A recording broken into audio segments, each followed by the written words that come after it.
Hi, I'm Dr. Maisha, and I help organizations and leaders create an environment where their people feel seen, heard, respected, and valued. And I want to talk about a little bit about today how to give effective feedback. This is something that I often get questions about when I speak. How do you provide effective feedback in a way that empowers people and motivates them?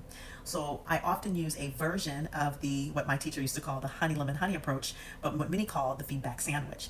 And so I'll share that with you, but with a little bit of a nuance. So when you're giving feedback, you have to understand how traumatic for some receiving feedback is, as well as how anxiety provoking it can be to give feedback. And that's because oftentimes how we've been conditioned around feedback is it is always got to be something that is wrong. And there's nothing wrong with needing improvement, but it's often the way the feedback is given that becomes anxiety provoking for the giver and the receiver. So when you use this sandwich approach, it often leaves a person feeling more empowered and motivated to go and make those shifts and changes and improvements. Now, it is important to highlight that not all feedback has to have where there's a place of improvement. Some feedback can just be positive feedback. Hey, I really appreciate that.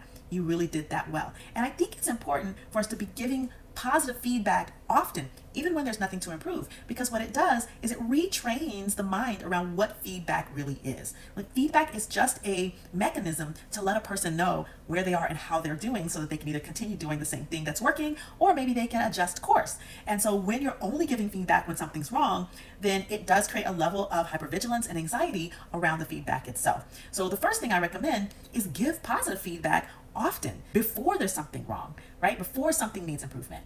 So feedback can simply be positive.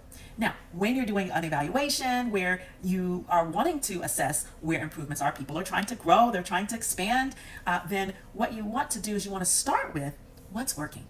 What is the person doing well? And not just one thing, and I'm not saying it in passing, but really focusing on, let's talk about what your strengths are. Let's talk about what you're doing well and spend some time on that, right? Because what that does is it settles the nervous system around the feedback they're giving. And it lets them know that it's not all bad. It's not all bad.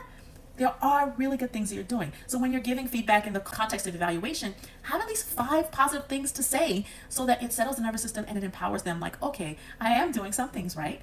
The second thing is, what's there to improve, right? So the language for that is, well, here's an opportunity for enhancement or improvement, or here's where I see your opportunity to grow, or here's what may be missing that if it were present would really make a difference or take it to the next level. Using language like that presents the improvement as an opportunity rather as something to be ashamed of or afraid of or guilty about. And so the way you frame the feedback of what needs to be improved really matters. Now, the third thing that most people don't add in, that I do add in, is to then ask, what is it that you think that is your learning edge, is your growth edge? What is it that you think that you'd like to improve upon? And what that does is it not only lets them to reflect and introspect, but it also allows you to know what are the things that they feel they need support with in order to grow and expand. And you want to make sure that you're taking notes, because what's going to really empower them is when you provide the resources for them to be able to grow in the way that they want to grow as well. That's honoring their values and what's important to them in the context of the conversation.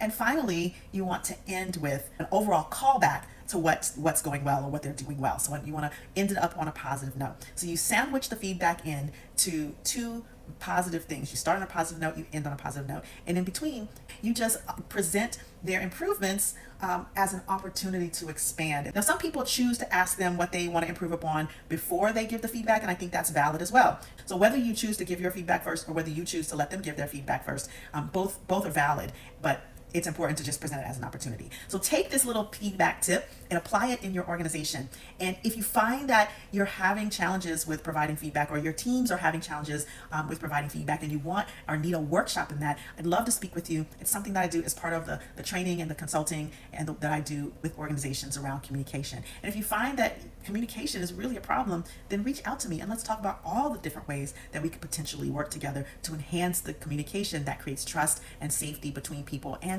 increases productivity, collaboration, and teamwork in the organization.